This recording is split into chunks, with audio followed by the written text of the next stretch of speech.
Welcome, folks, once again to another session of Let's Chat with me, Meor Addelan. The F&B business is a really tough business. It's not as dreamy as it may sound. People don't really understand how a restaurant or a cafe actually work. For today's topic, I actually have a person who is not just a baker, who's not just an owner of a bakery, but also freelances as a model, as an actor, as a singer sometimes. So how has he able to actually shuffle all these things together, making sure that his business stays afloat, as well as trying to make a name of himself? Ladies and gents, allow me to introduce you my friend, Mr. Syed Ilyas. Hi, Assalamualaikum, Syed.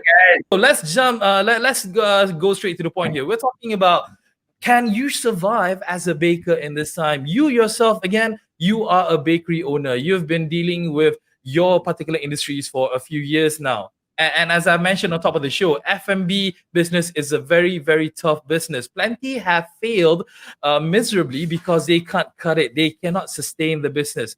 Why would you want to start the business? You specifically, Ilyas, why did you actually start this business in the first place years ago? Okay, so I started my career by being an engineer, actually. So I have an engineering degree.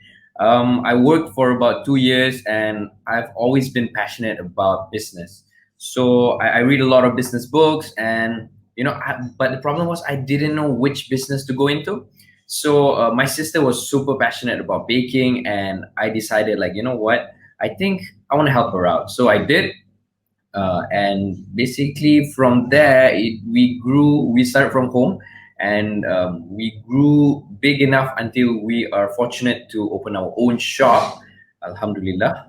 And now we are still growing. So that's how we started. You did mention that when you started Dissolve, it was just from home. You started just something simple, maybe having orders from people that you know around you. For instance, can you share with us and to our viewers, how did that bloom? To what extent did you actually thought to yourself, now is the time for me to open up a proper store, a proper bakery? How difficult was it? Okay, so it was very difficult, actually, because you need to put in a lot of money when you want to open up your own physical store. I would not recommend to open it up straight away. My first advice is, if ever you want to open up your shop, do get the demand first. What happened for us was we started from home until a point where we had 3 workers at home, and we decided, like, you know what, it's too crowded for everyone, for all our workers to be at home. We needed to separate privacy with our workers and also our family. So we decided, like, you know what, it's time for us to move out and start our own place. But we made sure that we had orders enough to cover for our expenses if ever we were to open our store. So we had the foresight of actually seeing that happening before opening our store. So I see a lot of cafe owners or new come F&B owners. What they do is they don't have any experience, right? They just, I'm good at cooking. I like cafes. Let's open up the shop.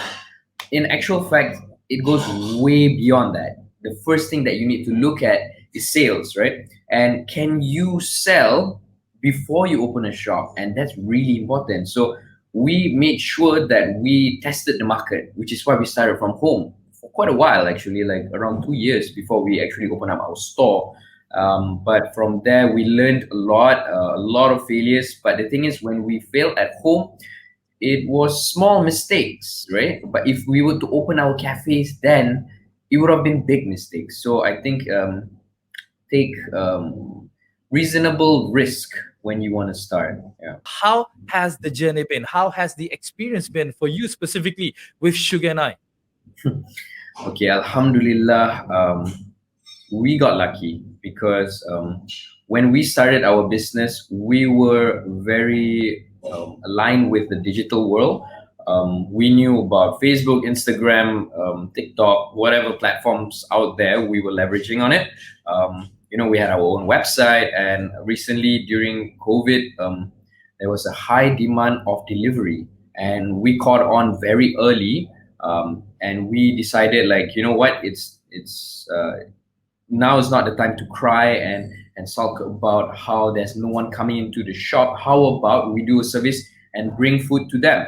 So we got onto that quite early, and we marketed it quite well, Alhamdulillah. And so far, we got lucky because we found a product that everyone liked, and it was bombolonis and cream puffs. Those were our two saviors, and it was so marketable because I mean it's so pretty when you look at it, and people just tend to take pictures and share, and it just went viral for a bit. And Alhamdulillah, it was good. It was good. Yeah. Yeah, okay. Talking about pretty, yes, of course, the products are pretty. I mean, like I've been to your store. How you display your products, your items is definitely beautiful. But it also helps the fact that the owner or the guy behind the counter is beautiful as well, isn't it? Now, don't get me wrong. As mentioned at the top of the show, you've done a lot of TVCs, you've done a lot of press ads and everything. That definitely helps, isn't it? You know, being that figure, being that famous person, and also pushing out your products, right? You're making me blush, but no, it doesn't. Okay, it does a bit. And how essentially it's not from just me, right? Because when I go for all these ads or acting or whatever it may be, I meet famous people. I personally am not famous, right? I make a lot of famous friends, and when I make a lot of famous friends, I give them freebies and ask them for a favor, and so they share. And basically from there it started growing, and essentially how we started growing was because we gave to people like Hairul Azrin, Hanis Zalika, Nora Danish, all these A-listers, right? And they were the ones who actually shared it on their Instagram, and people just got to know from there. So essentially, I don't think I'm good looking, but thank you so much. I appreciate it. But it's not me. It's really them. So I don't take credit on that at all. So what you're trying to say is that yes, what you've done in regards of marketing, you've aligned yourself with famous people. So influencers down out there, on Instagram or Facebook and everything, does help a business, in regards of sale. Definitely. Is that what you're saying? 100%. Essentially, that is to me personally, from what I've seen. I've done paid ads, I've done campaigns, but honestly, social media influencers are the strongest in terms of marketing, and they're also cheap. I mean, if you're friends with them, they're free, right? You do have very expensive social influencers. For small, medium enterprises, I wouldn't recommend going straight to like the big A-listers. Go for the small influencers.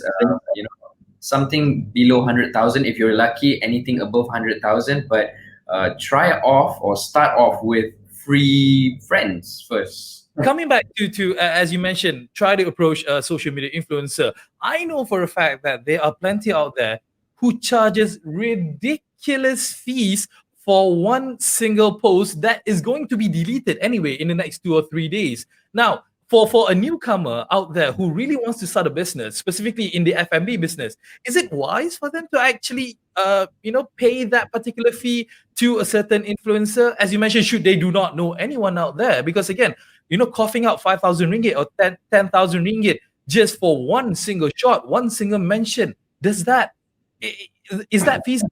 Okay, so I personally think it's not worth to spend a lot of money on famous influencers.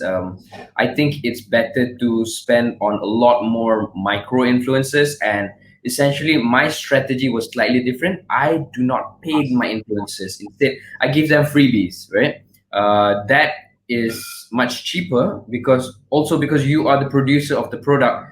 It is the costing wise it's much smaller, because if you give them your product, you only give cost price instead of having marketing fee on top of that. So it, to me, I think it really depends on your exposure and how much you want to spend on this particular product. And also you need to really look at the followers of that particular influencer. For example, like, okay, I'll give you an example. If you were to post about I don't know, parent stuff, right? Like baby food or anything like that to a person like Hanis Zalika, which her main followers are parents. It's perfect. It's a perfect market, and it's worth it for you to invest X amount of money for that, because you have a person who has X amount of followers which are specific to your demographic. But if you are giving a parent, I mean, if you are selling something that is related to parenthood to someone like, I don't know, like, Someone who's single and it's not yeah, married. yeah, like what do you, or whoever it may be, right? It Hmm. wouldn't be suitable, and I don't think it would be wise for you to spend X amount of money for, if you don't know whether that market is applicable. So now let's talk back about the business as well, because as you said earlier, you were lucky. You mentioned it a couple of times, more than 2 times actually, that you were lucky that you were aligned with the social media game. Now, when the pandemic hit, you were somewhat prepared in regards of trying to keep your business alive and even striving even further. Now, how would it be should someone neglect that part of their business in regards of marketing, specifically online marketing, social media marketing? How damaging could that be to their business? Okay, if you're not on social media or any digital platform, just consider yourself a dinosaur and you will die. I'm sorry. It's just the truth. It is a fact. It's like you're trying to sell Kodak today, and in today's day and age, it does not work. You need to be aware of where people are at. And if you're so adamant on what used to work, then you're going to be left behind. It's just the truth.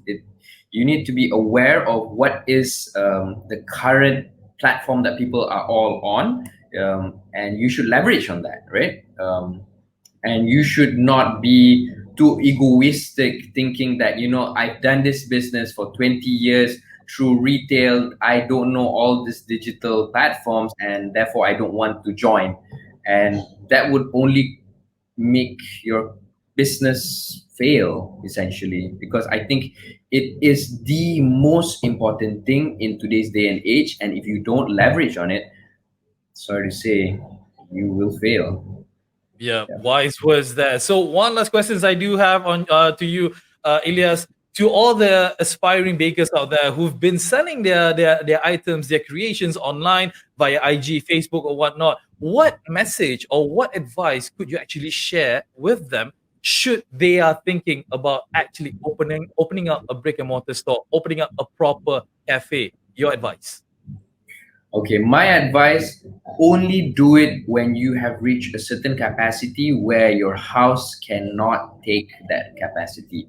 Um, Start from home. It is the best, it is the cheapest, and it is the smartest, because you save on so much cost. Because as soon as you open up the shop, you will see so many hidden costs that you don't even imagine.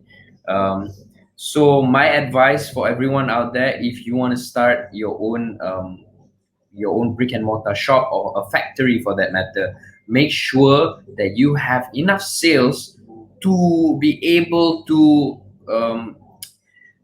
be able to pay for all your expenses when it comes. So my advice is, do your pre-orders, make sure that your digital platform is strong before starting a brick and mortar shop. All Yeah. right, awesome stuff. Syed Ilyas, thank you so much for coming onto the show. I really wish for Sugar and I to strive even further, even higher in the next few months, years, and so on and so forth. Thanks, mate. Thank you so much. It's such a pleasure to be on your show. Always a fan of you, Mio. Take Cheers, care. man. Thank you. All Bye. right, that was Syed Ilyas talking to us about you can actually survive, you can actually make it as a baker during this day and age. All you need to have is just the intelligence, the knowledge, as well as the understanding. Put ego aside, is all about your business and try to do the best you can with the abilities that you have and move forward as great as you can. And it definitely helps should you have a pretty face behind the counter as well. Thank you so much, folks, for watching this time's episode, and hope to see you guys again next time around. Take care now. Bye bye.